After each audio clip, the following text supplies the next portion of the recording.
Nakapagluto ka na ba ng manok na katulad nito? Naku, kung hindi pa, tara, wala na pa tumpik-tumpik pa. Dahil ngayong araw na ito, gagawa tayo ng kakaibang pagluto ng manok. Yun lang. Tara, simulan na natin. May dalawa tayong paraan sa pagkat ng butterfly scale dito sa ating drumstick. Yung una, hihiwain natin sa gitna yung pinaka-drumstick natin. Kailangan syempre matalim yung ating gagamiting kutsilyo. Ayan. At doon naman natin hihiwain kaliwa kanan at ikakat natin yung pinakadulo. Tapos, yung pinakagilid dito, makapal. So, hihiwain natin yan din. Score lang. Bandali lang. Next, yung ating pangalawang style naman, ito. So, merong buto dito, di ba? So, dito natin hihiwain sa magkabilang kaliwa at kanan ng ating drumstick. Yan.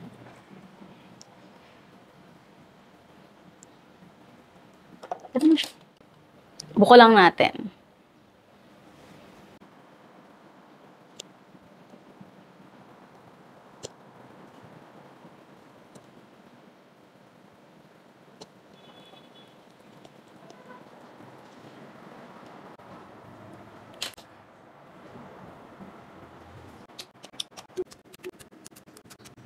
At para naman sa ating pampalasa, maglalagay ako dito ng onion powder.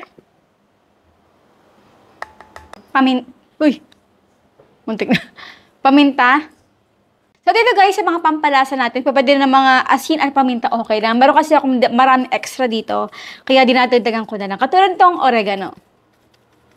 Ginger paste, pampatanggal ng lansa. Garlic paste. At ang ating lemon. Kung wala kayong lemon, lime, katulad dito, lime or kalamansi. Mga 3-4 na piraso. Ayan, sama na rin natin yan. Then, haluin natin. So, ito ay imamarinate lang natin. Mas maganda siguro, syempre, kung overnight. Pero minimum 4 hours.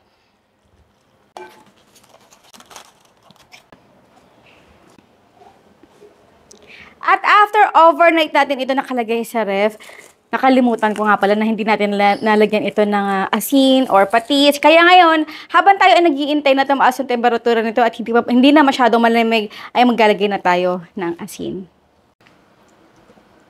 Patis at kaunting asin. Ayan, so talagang malamig pa. Kaya mag-intay pa tayo ng another 1 hour. At ang ating next gagawin dito sa ating bowl ay maglalagay lang muna ako dito ng harina, asin, paminta, garlic at onion powder. Then, haluin natin ito. Okay, ngayon ay kukunin natin kalahati ng ating dry mixture. At dito tayo maglalagay ng kaunting tubig. So, konti-konti lang muna. Haluin. Ayan. At kapag medyo talagang nadidikit-dikit na ito, ay tikpa, ayan, malagay pa tayo ng kaunting tubig. Yan. At kapag ganito rin consistency na hinahanap natin sa ating mixture na medyo may pagka-malapot, okay na to. Next, ito muna yung ating gagawin. At kukuha lang muna ako dito ng isang chicken na ginawa natin kahapon. Ayan, di ba? Medyo may pagkamakapal. Okay na okay yan. So, itanggalin natin pinaka-excess ng konti. Then, tsaka natin i-transfer dito. So, i-open lang natin yung pagka-butterfly cut ng ating chicken. Then, itap natin kamay para matanggal yung excess flour.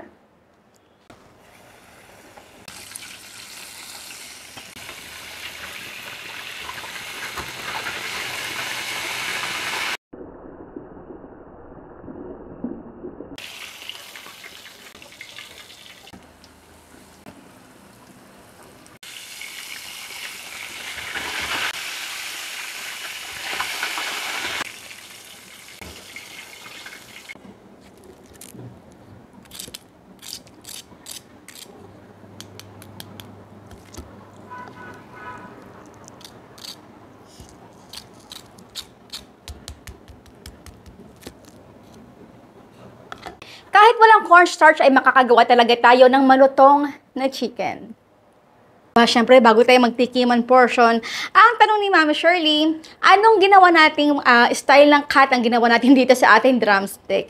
Ang inyong sagot, siyempre, sa comment box section.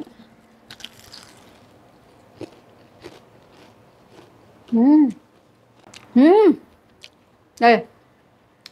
Asin paminta, okay lang yun. Ang importante talaga yung ginawa natin technique dito na pinalapat natin yung drumstick. Tsaka ang sarap talaga ng part ng drumstick, di ba? Tsaka yung thigh part, yun ang gustong-gusto kong part ng chicken. Malaman, juicy.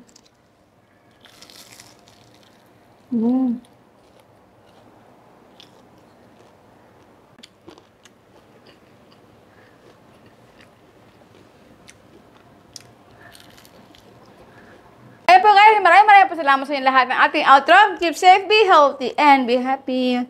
Bye!